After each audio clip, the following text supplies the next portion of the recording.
신약성경 382쪽 베드로후서 2장. 그러나 백성 가운데 또한 거짓 선지자들이 일어났었나니 이와 같이 너희 중에도 거짓 성생들이 있으리라. 그들은 멸망하게 할 이단을 가만히 끌어들여 자기들을 사신 주를 부인하고 임박한 멸망을 스스로 취하는 자들이라.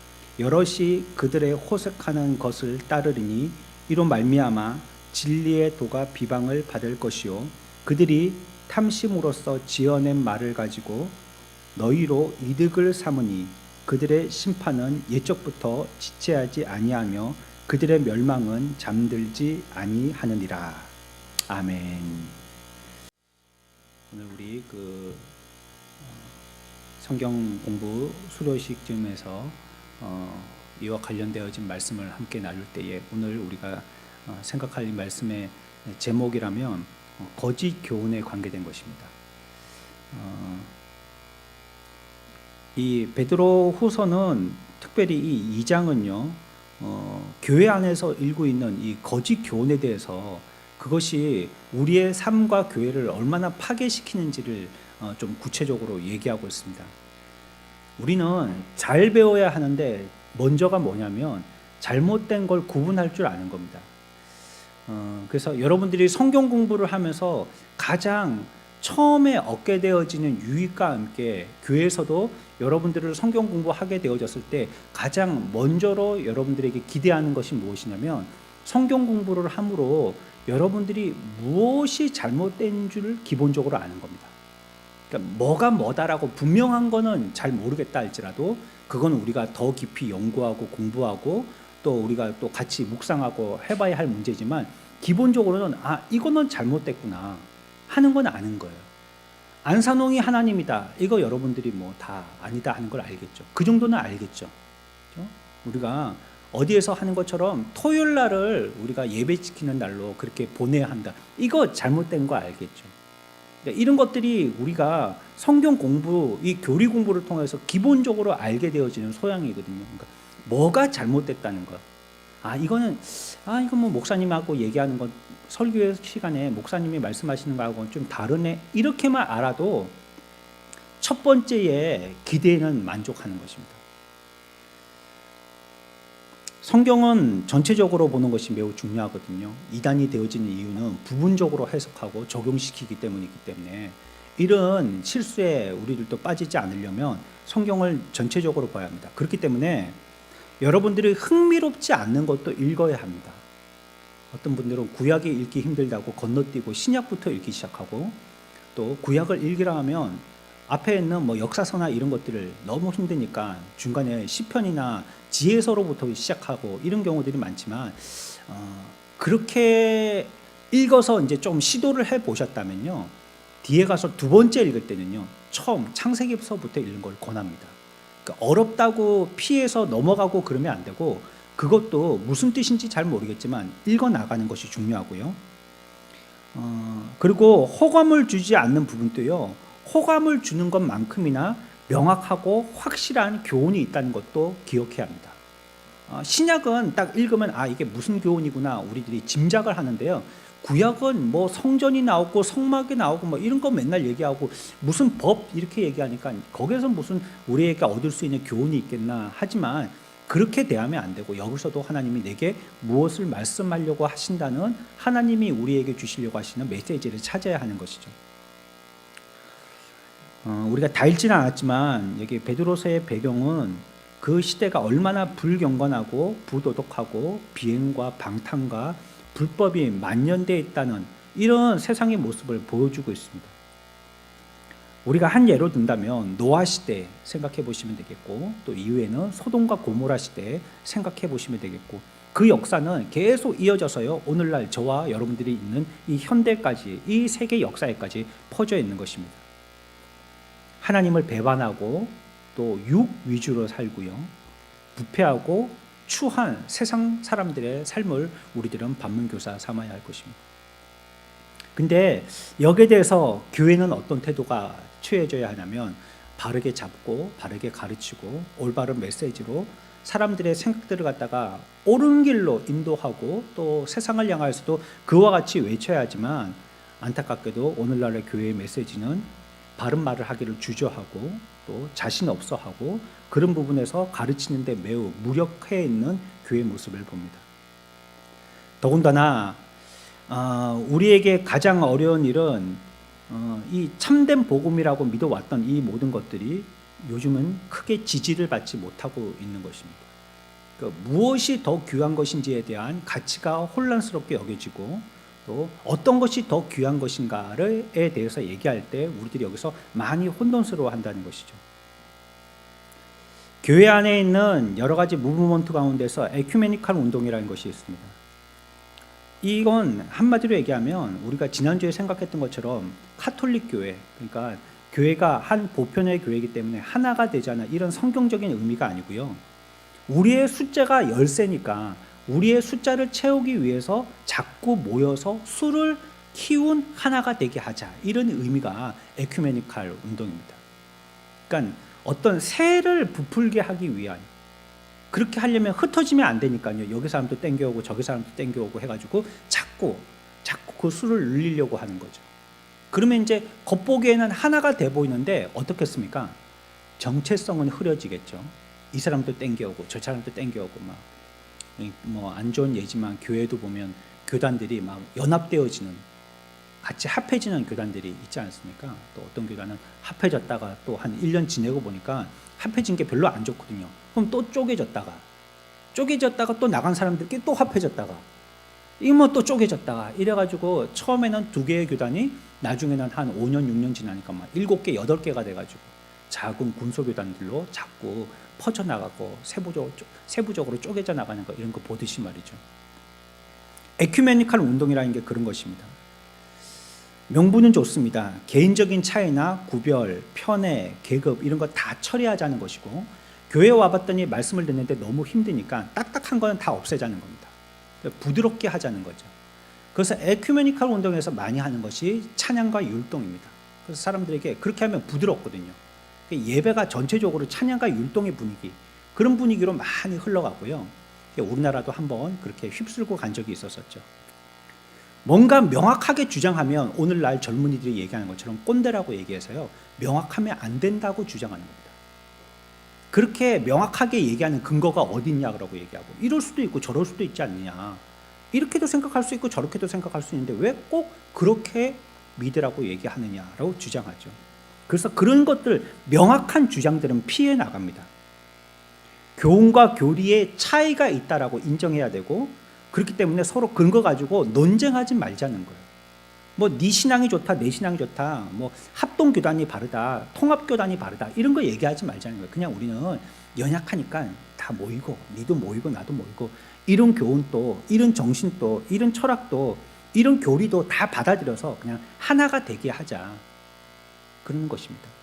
그 뭐 WCC 가지고 한참 기독교가 뜨거웠던 적도 있었죠. 그래가지고 맨날 같이 신문 나오고 뉴스 나왔던 적이 있었는데요. 그러니까 뭐 어디 천주교도 받아들이고 원불교도 받아들이고 뭐 어떤 무당도 받아들이고 자꾸 모이자는 거예요. 종교 통합, 그걸 자꾸 얘기하는 거죠. 세상이 볼 때는 그게 좋고 옳은 것 같지 않습니까? 종교들이 힘을 하나로 뭉쳐갖고 사회적인 어떤 이바지를 한다고 하니까 좋아 보이지만, 기독교로 봐서는 우리는 그것은 혼탁해 하는 것이죠. 이런 데 대해서 교회가 갈피를 못 잡는 겁니다. 거짓 교훈들이 들어오지만 방어하고 교회에게 이것이 거짓입니다라고 가르쳐줘야 되는데, 그렇게 하려다 보니까는 가는 사람이 있겠다는 거예요. 가는 사람이, 나는 이걸 좋아하는데 저걸 교회에서 안 좋다고 얘기하니까 그게 부딪혀서, 그러면 나는 뭐 다른 교단으로 가야 되겠네. 우리 교단에서는 이렇게 얘기하니까 막 아주 강하게 얘기하는 뭐 재건이든지 고신이든지 그런 데서 막 강하게 뭐 주일 성수 이런 걸 얘기한다면, 아이고 나는 그렇게 안 배웠는데 하고 또 이제 다른 교단으로 옮기듯이 말이죠. 그 바르게 말하지 못하게 된다는 것이죠. 베드로는 말할 때 뭐라고 말하냐면, 하나님이 우리들에게 바라시는 것이 있는데 그것이 비록 진리고 또 그것이 우리들이 해야 될 주장인데, 그로 말미암아 진리를 주장하는 것들 때문에 우리가 소수가 된다 할지라도 우리는 우리가 주장하는 그 믿음을 양보하지 말고 끝까지 계속 투쟁해야 된다는 거예요. 그러니까 수가 어느 쪽에 맞느냐가 우리의 가치 평가는 절대 기준이 되어서는 안 된다는 겁니다. 어디에 수가 맞느냐, 그것보다도 어느 것이 정말로 성경에 하나님이 우리들에게 얘기하시는 진리인가, 성경에서 얘기하는 참 진리가 뭔가, 그걸 알고 그걸 고수하고 지키고 필요하다면 싸워나가야 된다는 것이에요. 사도는 여기에서 그것을 어떻게 행해야 될지를 얘기하는 것입니다. 첫 번째, 거짓 교훈에 대해서 우리가 취해야 할 태도가 있는데, 그것은 거짓을 먼저 구별하는 겁니다. 거짓이라는 것을 구별하는 것입니다. 왜 이런 상태가 됐는지 알아야 된다는 것입니다. 그러니까 자기의 문제를 고치려면 자기가 뭐가 문제인지를 알아야 되겠죠. 병을 모르는데 어떻게 약을 먹겠습니까? 그 병에 맞는 약을 처방해야 되듯이죠. 우리에게 왜 이런 상태가 됐는지를 알아야 된다는 겁니다. 세상을 부도덕하고 불경건하고 부패하게 이끄는 것이 무엇인지, 때로 교회 안에서 이런 일들이 일어나는 이유가 무엇인지, 교회 안에 생명력과 능력과 활력이 부족한 이유가 무엇인지, 사도는 그것을 거짓 교훈 때문이라고 얘기하는 것입니다. 그런 것들이 자꾸 들어와서 전부 다 그것이 뒤덮어 버리다 보니까 교회가 이와 같이, 또 세상도 이와 같이 부패하게 되어졌다라고 얘기합니다. 노아 홍수를 얘기했는데요, 이때에 대한 성경의 표현은 무엇이냐면 불경건과 방종과 부도덕입니다. 그런 말미암아 혼란스러운 시대가 노아의 시대였다라고 얘기합니다. 당시에는 너무나도 끔찍한 일들로 가득 차 있어서요, 하나님은 이걸 어떻게 고쳐 쓸 수 없고요, 새롭게 다 홍수로 멸망시키고 새롭게 지으시는 방법밖에 없다고 판단하신 것입니다. 세상은 하나님의 교훈으로부터 떨어져 나와서요, 이렇게 타락하기 시작한 것이죠. 우리들에게 하나님께서 그래서 바른 교훈, 또 바른 말씀, 바른 법, 이런 것들을 우리들에게 주셨지만 인간들은 이런 것들을 갖다가 원하지 않았고요, 또 그 법을 모독하고 하나님을 저버리고 하나님의 이름과 생각과 제안들을 비웃으면서 자기의 나름대로 생활하였습니다. 소돔과 고모라 성도 마찬가지입니다. 그들에 대한 성경의 배경의 설명은 추함, 부패함, 도덕적인 오염들이라는 것입니다. 이들의 원인도 성경은 똑같이 지적하고 있습니다. 하나님을 저버렸기 때문이다. 그들이 이와 같이 부패한 것은 하나님을 저버렸기 때문이라는 겁니다. 교훈을 저버리고 율법을 떠나서 자신의 욕망과 유욕을 따라서 행했기 때문에 그들이 이와 같이 도덕적으로 윤리적으로 타락하게 됐다라고 얘기합니다. 하나님과 그의 교훈, 다시 얘기하면 오늘 제목과 반하게 되어지는 거짓 교훈이 아니고 참된 교훈에서 돌아설 때 그들은 항상 도덕적으로 부패했습니다. 그리고 타락하고 더 깊은 악의 구렁텅이로 빠졌습니다.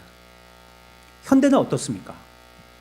현대 우리의 상황은 어떻습니까? 우리 교회 안팎은 어떻습니까? 예배하기를 그치고 따르고 싶은 스승을 쫓으며 복음을 믿기를 그치고 도덕성과 선한 것들을 갖다가 추구하지 않는 세상도 교회도 이런 지경이 되어졌죠. 그러니까 어떤 것이 맞느냐, 어떤 것이 참 진리냐, 이런 것보다도 우리 편은 누구냐, 나와 함께 할 자가 누구냐, 이런 것들에 대해서 더 자꾸 평가르기를 하게 되어지죠. 우리나라는 세계 최고의 교육제도를 갖고 있고 또 선진 법률을 갖고 있다고 자랑하는 나라입니다. 하지만 우리가 하나님의 참된 교훈에서 뒤돌아서고 그 교훈을 잊어버린다면 우리들도 즉시로 노아 시대 때나 소돔 고모라 시대로 되돌아가게 되는 것입니다. 근데 이 일은요, 놀랍게도 갑작스럽게 일어나지 않습니다. 할아버지가 복음을 믿고요, 복음의 가르침에 일치하는 삶을 사셔요. 시대가 한 세대 지나갑니다. 그 아들은요, 복음을 믿기는 그칩니다. 다음 세대 가서는요, 복음을 믿기는 그치는데 여전히 할아버지 때로부터 받았던 도덕적인, 우리에게 심어준 도덕성의 삶을 가지고 살아갑니다. 손자 때가 되면 어떻게 되냐면 복음을 믿기는 그치고 그뿐만 아니라 복음에서 유래되었던 도덕적이고 윤리적인 삶도 따르지 않게 되는 겁니다.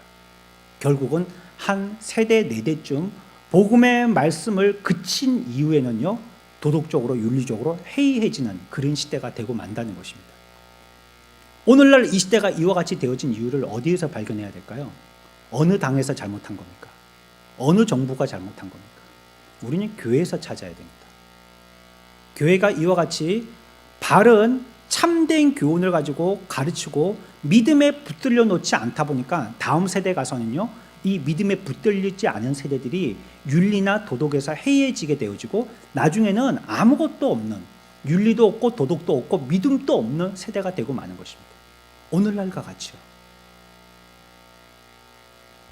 이전에 우리가 청년들하고 MT에 가서요, 우리 신앙의 선배들의 발자취를 몇 군데 찾아보았을 때요, 그들이 끼쳤던 영향력은 교회 안에서뿐만이 아니더라고요.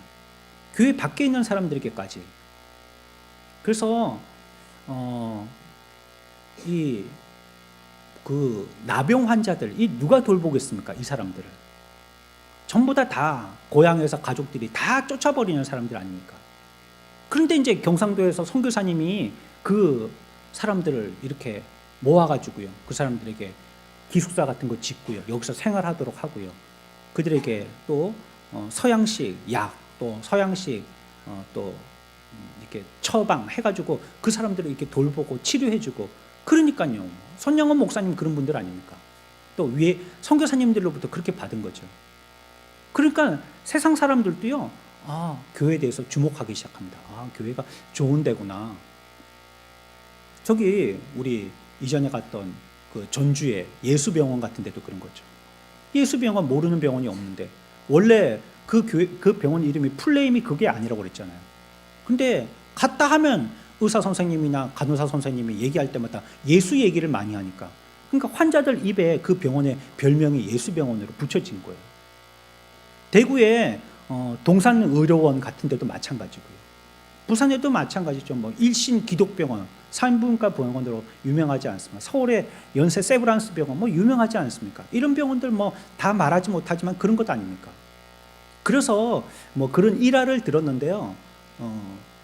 경상도에 그렇게 선교사님들이 많은 나병 환자들을 모아서 치료해주고, 그래서 경상도 사람들을 부를 때 경상도 보리뭉둥이라고 부른다고. 경상도 가면 그렇게 뭉둥이들이 많은데, 왜냐하면 선교사님들이 그 뭉둥이들을 모아가지고 케어해주고 하니까 말이죠. 그러니까 이게 교회의 그 믿음의 교훈과 시대에 미쳐지는 영향력과는 뗄래야 뗄 수 없다는 거예요. 교회가 믿음으로 또 성도들과 함께 말씀으로 바르게 서 있고 붙들려 있으면, 참된 교훈을 갖고 있으면 세상에도 좋은 영향력을 끼치는 것입니다.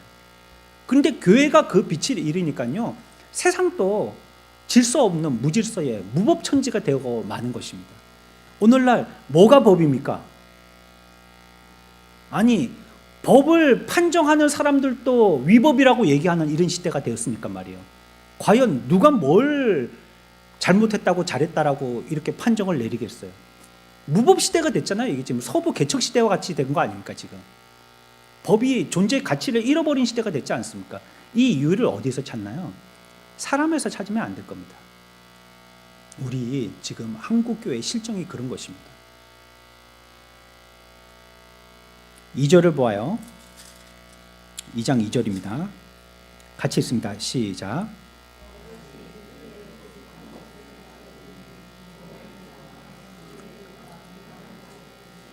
아멘. 많은 사람들이요, 이 거짓 교훈의 특징이 있습니다. 귀에 잘 들어온다는 겁니다. 거짓 교훈은. 아이들이요, 엄마가 좋은 말 많이 가르칠 때는요, 잘 못 배웁니다. 근데 유치원 한 2달 다니면요, 바보 똥꾸야, 욕을 배웁니다. 어느 날. 그 어디서 배웠니? 그러니까 가르쳐 준 사람도 없는데 지도 잘 몰라요. 근데 난데없이 와갖고 바보 똥꾸라는 거예요. 엄마한테, 아빠한테. 욕을, 나쁜 거는 금방 배우거든요. 금방 배워. 그러니까 이 거짓 교훈도요, 좋은 거는 들으려고 하는데 그게 너무 힘들어요. 듣기가 너무 힘들고 소화하기도 너무 힘든데요, 나쁜 거는 그냥 쑥쑥쑥 들어오는 거예요. 그냥 먼 산 보고 아무 생각 안 하고 있어도요, 그냥 쑥 들어오는 거예요. 거짓 교훈이 그것이죠. 여럿이 그들의 호색하는 것을 따르니 하고 있습니다. 교회 밖 사람들도 보십시오. 진화론 같은 거 얼마나 잘 믿습니까? 이거는 연결고리가 없기 때문에 거의 진화론은 진화 종교라고 할 만큼이나 연관성이 없는 과학으로 포장되어진 거짓이거든요. 그런데 세상 사람들은 엄청나게 그것을 믿고 의지하고 따르고, 그게 진짜 과학인 양 그렇게 얘기하고 있지 않습니까? 잘못된 건요 쏙 들어오는 거예요. 그냥 금방 들어오는 것입니다. 거짓 교훈이라는 것은요, 우리가 자꾸 나쁘고 안 되고 그렇게 하면 뭐 잘못되고 이런 것들을 얘기해줘도 우리가 잘 고치기 힘든 것은요, 이런 것들이 우리의 삶을 너무 쉽고 편하게 만들어주기 때문입니다. 거짓 것들은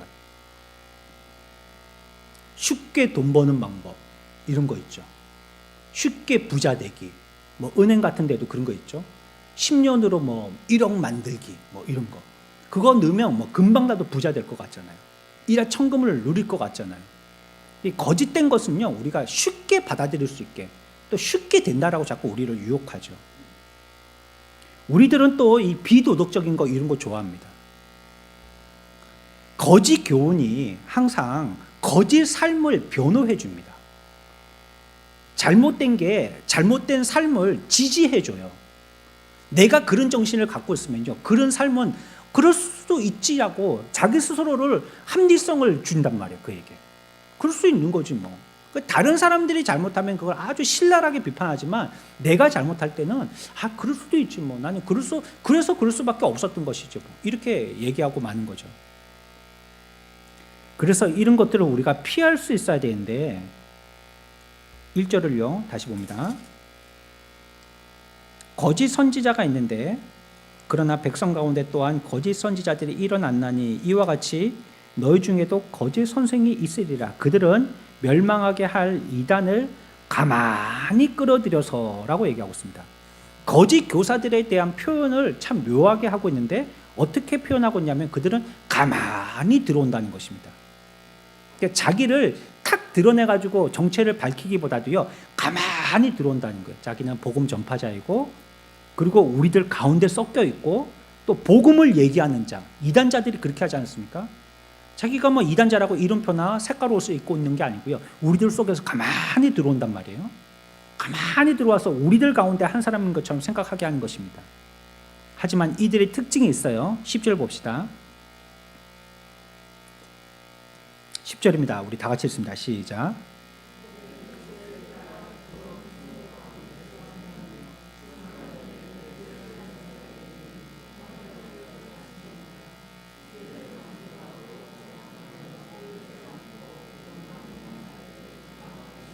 아멘.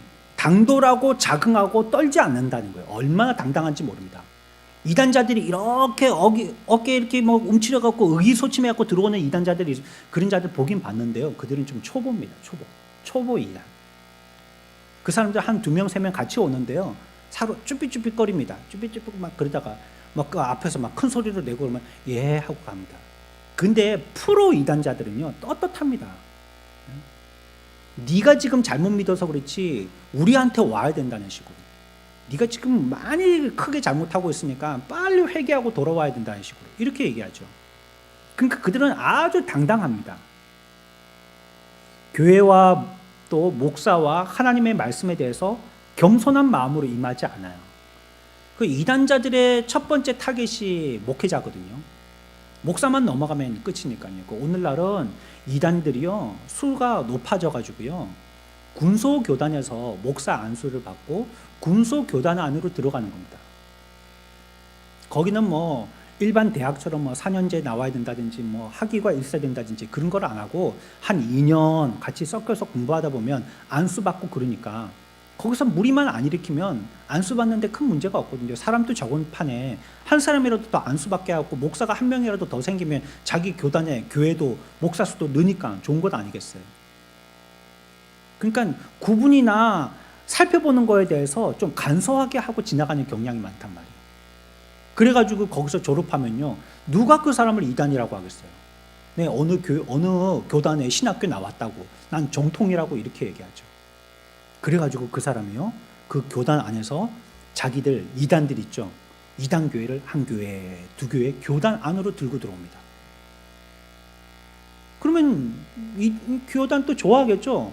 이 사람을 통해서 자꾸 전도되듯이 이 교회도 들어오고 이 목사도 들어오고 뭐 한 10대 교회가 들어온 거예요. 그럼 자기들은 이 노예가 한 5교회, 6교회 뿐이 안 됐는데 10대 교회가 들어왔으니까 배가 더 는 거 아니에요. 3배가 더 는 거죠. 결국은 이단들이 그 교단을 점령해 버려요.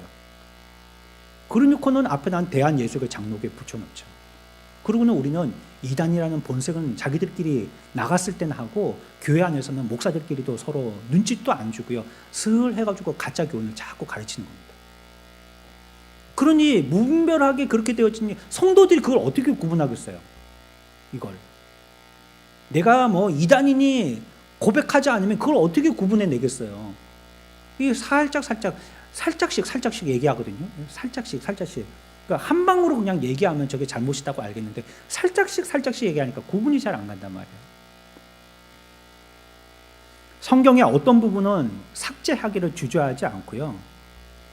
주님에 대해서 얘기할 때도 어떤 도덕적이고 윤리적인 예수님 그 부분만 얘기합니다. 참 하나님이신 예수님으로 얘기하지 않아요.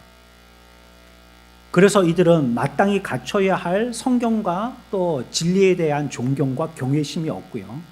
그들은 한마디로 이 모든 삶의 안팎으로 신앙과 도덕 윤리의 삶에서 진실성 없는 삶을 삽니다. 이단들이 그래 자기를 가리지 않고 거짓으로 자기를 드러내지 않고 어떻게 이단 짓을 하겠어요? 그러니까 자꾸 거짓말을 하게 되는 거죠.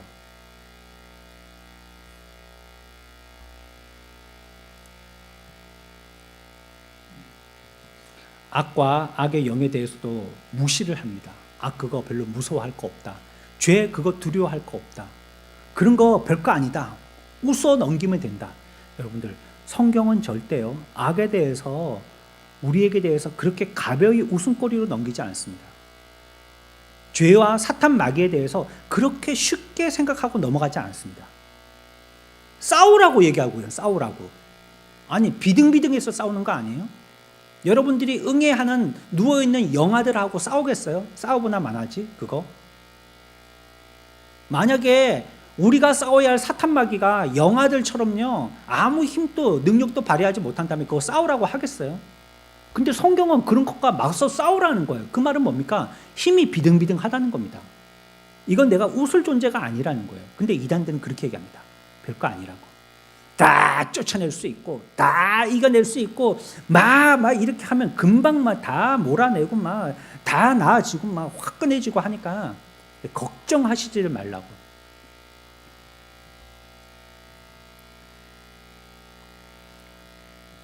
거짓 교훈은요 우리에게 어떤 능력도 주지 못합니다. 우리는 오직 진리의 말씀에서 확신을 가지고 이 믿음으로 말미암아 우리들은 신앙생활을 살아야 되는 것입니다. 오늘 우리가 읽었던 이 말씀에서는 거짓 교훈에 대한 병폐를 얘기하고 이것이 내 삶과 교회를 얼마나 난도질하는지를 얘기하고 있습니다. 만약에 거짓 교훈이 들어오게 되어진다면 한 번 들어온 이 거짓 교훈은요 그냥 나가는 일이 없습니다. 집을 풍비박산 만들어 놓고 나갑니다. 그러니 우리가 거짓 교훈으로서 우리의 살림살이를 동나게 하지 않으려면 어떻게 되겠습니까? 우리의 삶은 참된 교훈으로 무장되어 있어야 하는 것입니다. 무엇이 잘못되었다는 걸 알고요. 또 참된 교훈으로서 거짓 교훈이 발붙이지 못하도록. 불 켜져 있는 집에는 바퀴벌레가 없어요. 잔다고 불 꺼져 있거나 빈집에 있을 때 슬금슬금 바퀴벌레들이 기어 나오는 거죠. 그것처럼 악도 마찬가지죠. 우리가 빛의 사명을 잘 감당하고 살 때는요 사탄 마귀가 우리들에게 어떻게 이렇게 공격하려고 음신하지 못해요. 그러나 우리가 진리의 참된 진리를 잘 모르고 있거나 참된 진리에 대해서 어두워져 있을 때 이럴 때는 사탄 마귀도요 스물스물 기어 나오는 것입니다. 저 여러분들이 이 베드로 사도가 우리들에게 이 악하고 거짓된 교훈에 대해서 주의를 주는 것처럼 이 시대의 상황도 노아의 시대나 또 소돔과 고모라의 시대와 일반이거나 더 악하면 악하지 낫지 못하는 것을 우리가 절감하고 이런 시대에 참된 교훈을 붙들기 위해서 성경 공부는 반드시 필요한 것입니다. 이 시간에 많은 사람들이 한꺼번에 앉아서 듣기 때문에 잘 배우고 잘 듣는 것 같지만 의외로 잘 못 듣고 잘 못 이해합니다. 그러나 1:3, 1:5, 1:10 이렇게 속으로 벌어서 성경 공부할 때는요 훨씬 파워가 강합니다. 그래서 성경 공부시키는 강사들을 아무나 시키면 안 됩니다. 왜냐하면 그 사람들이 대꾸 개척을 나갈 수 있어요. 그런 사람들이 신앙이 확실하고 분명하고 신앙의 철학에 대해서 문제가 없는 사람들 이런 사람들을 점검해서 가르쳐야 하는 겁니다. 성경에서도요 복음의 메시지를 전할 때 아무에게나 전하라고 말하고 있지 않아요. 분명한 절차를 거친 사람들을 가르치라고 얘기하고 있습니다. 우리와 함께 내가 잘 배우는 것이 나로 끝나는 것이 아니라 우리 후대에 우리 교회가 또 한국 교회가 또 세계의 교회의 미래가 우리의 배우고 가르침을 통하여서 그 유무가 결정되어지는지를 우리가 알고 하나님의 말씀을 바르게 배워서 혼탁한 시대이지만 참된 교훈을 가지고 믿음으로 바르게 승리하고 살아나갈 수 있는 저와 여러분들의 삶들 되시기를 축원합니다.